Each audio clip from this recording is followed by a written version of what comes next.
ಬಾಂಗ್ಲಾದೇಶಲ್ಲಿ ಯಾಕೆ ಹಿಂದೂಸ್ ಟಾರ್ಗೆಟ್ ಆಗಿದ್ದಾರೆ? ಇದೆಲ್ಲ ಒಂದು ರಿಲಿಜಿಯಸ್ ವಾರ ಅಥವಾ ಬೇರೆ ಇನ್ನೇನಾದ್ರೂ ಈ ಒಂದು ವಿಡಿಯೋ ಜಸ್ಟ್ ಇನ್ಫಾರ್ಮೇಶನ್ ಗೋಸ್ಕರ ಮಾಡಿರೋದು. ಯಾಕೆ ಬಾಂಗ್ಲಾದೇಶಲ್ಲಿ ಹಿಂದೂಸ್ ಎಲ್ಲ ಟಾರ್ಗೆಟ್ ಆಗ್ತಾ ಇದಾರೆ ಅಂತ ಚೆಕ್ ಮಾಡಿದ್ರೆ, ಬಾಂಗ್ಲಾದೇಶಲ್ಲಿ ಶೇಖ್ ಹಸನ್ ಅನ್ನೋ ಒಬ್ರು ಪ್ರೈಮ್ ಮಿನಿಸ್ಟರ್ ಇದ್ರು. ಅವ್ರ ಮೇಲೆ ಸ್ಟೂಡೆಂಟ್ಸ್ ಎಲ್ಲ ಪ್ರೊಟೆಸ್ಟ್ ನ ಸ್ಟಾರ್ಟ್ ಮಾಡಿ ಅವ್ರ ಮೇಲೆ ದಂಗೆ ಎದ್ದು ಬಂದಾಗ ಅವ್ರ ಕಂಟ್ರಿ ಬಿಟ್ಟು ಓಡೋಗ್ತಾರೆ. ಆದ್ರೆ ಓಡೋದವರು ಬಂದು ಸ್ಟೇ ಆಗಿದ್ದು ಇಂಡಿಯಾದ ಡೆಲ್ಲಿಯಲ್ಲಿ. ಇದರಿಂದ ಬಾಂಗ್ಲಾದೇಶ ಅವ್ರಿಗೂ ಇಂಡಿಯಾ ಮೇಲೆ ಸ್ವಲ್ಪ ಕೋಪ ಬಂತು. ಇಂಡಿಯಾನು ಇದಕ್ಕೆಲ್ಲ ಸಪೋರ್ಟ್ ಮಾಡ್ತಾ ಇದ್ದಾರೆ, ನೀವು ಅವ್ರನ್ನ ಕಳ್ಸ್ಕೊಟ್ಬಿಡಿ ಅಂತ ರಿಕ್ವೆಸ್ಟ್ ಕೂಡ ಕೊಟ್ರು.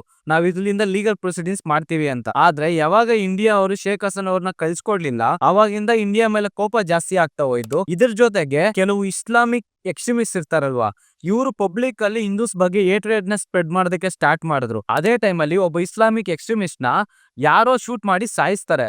ಆದ್ರೆ ಯಾರ್ ಶೂಟ್ ಮಾಡಿದ್ದಾರೆ, ಯಾರ್ ಸಾಯಿಸಿದ್ದಾರೆ ಅನ್ನೋ ಇನ್ಫಾರ್ಮೇಶನ್ ಮಾತ್ರ ಗೊತ್ತಾಗಲ್ಲ. ಆದ್ರೆ ಕೆಲವ್ರಿಗೆ ಇಂಡಿಯಾ ಮೇಲೆ ಅನುಮಾನ ಬರುತ್ತೆ, ಮತ್ತೆ ಅದರಿಂದ ಇಂಡಿಯಾ ಮೇಲೆ ಕೋಪ ಕೂಡ ಮಾಡ್ಕೊಂತಾರೆ.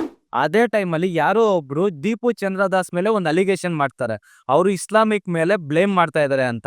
ಆ ಒಂದು ಮಾತಿಂದ ಅಲ್ಲಿರೋ ಇಸ್ಲಾಮಿಕ್ ಎಕ್ಸ್ಟ್ರೀಮಿಸ್ಟ್ ಎಲ್ಲ ಕೋಪ ಮಾಡ್ಕೊಂಡು ಆ ಕ್ರೌಡ್ ಎಲ್ಲ ದೀಪು ಚಂದ್ರದಾಸ್ ನ ಪುಲ್ ಮಾಡ್ಕೊ ಬಂದು ಲೈವ್ ಆಗಿ ಬರ್ನ್ ಮಾಡ್ತಾರೆ. ಅದ್ರ ಜೊತೆಗೆ ಎಷ್ಟೋ ಜನದ ಮನೆ ಮೇಲೆ ಬೆಂಕಿ ಕೂಡ ಹಾಕ್ತಾರೆ.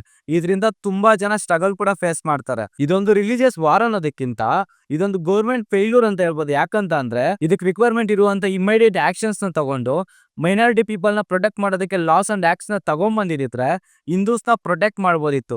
ಆದ್ರೆ ಪ್ರೊಟೆಕ್ಟ್ ಮಾಡ್ಬೇಕಾಗಿರೋ ಪೊಲೀಸೇ ದೀಪು ಚಂದ್ರದಾಸ್ ಅವ್ರನ್ನ ತಗೊಂಡೋಗಿ ಎಕ್ಸ್ಟ್ರೀಮಿಸ್ಟ್ ಗೆ ಹ್ಯಾಂಡ್ ಓವರ್ ಮಾಡ್ತಾರೆ. ನಿಮ್ ಪ್ರಕಾರ ಇದೊಂದು ರಿಲಿಜಿಯಸ್ ವಾರ ಅಥವಾ ಇದೊಂದು ಗೌರ್ಮೆಂಟ್ ಫೇಲ್ಯೂರಾ ಅಂತ ಕಮೆಂಟ್ ಸೆಕ್ಷನ್ ಅಲ್ಲಿ ತಿಳಿಸಿ. ಈ ತರ ಒಂದು ಇಂಟರ್ನ್ಯಾಷನಲ್ ಲೆವೆಲ್ ಅಲ್ಲಿ ನಡೀತಾ ಇರೋ ಕಾನ್ಫ್ಲಿಕ್ಟ್ಸ್ ನ ಒಂದು ಶಾರ್ಟ್ ವಿಡಿಯೋ ಮಾಡಿ ನಿಮ್ ಮುಂದೆ ತಗೊಂಡ್ಬರುವಂತ ಪ್ರಯತ್ನ ಮಾಡ್ತಾ ಇದೀವಿ. ಈ ವಿಡಿಯೋ ಏನಾದ್ರು ನಿಮ್ಗೆ ಇಷ್ಟ ಆದ್ರೆ ಲೈಕ್ ಮಾಡಿ, ನಿಮ್ ಫ್ರೆಂಡ್ಸ್ ಅಂಡ್ ಫ್ಯಾಮಿಲೀಸ್ಗೂ ಶೇರ್ ಮಾಡಿ, ಮತ್ತೆ ತಪ್ಪದೆ ನಮ್ಮ ಪೇಜ್ ನ ಫಾಲೋ ಮಾಡಿ ಮತ್ತೆ ಸಪೋರ್ಟ್ ಮಾಡಿ.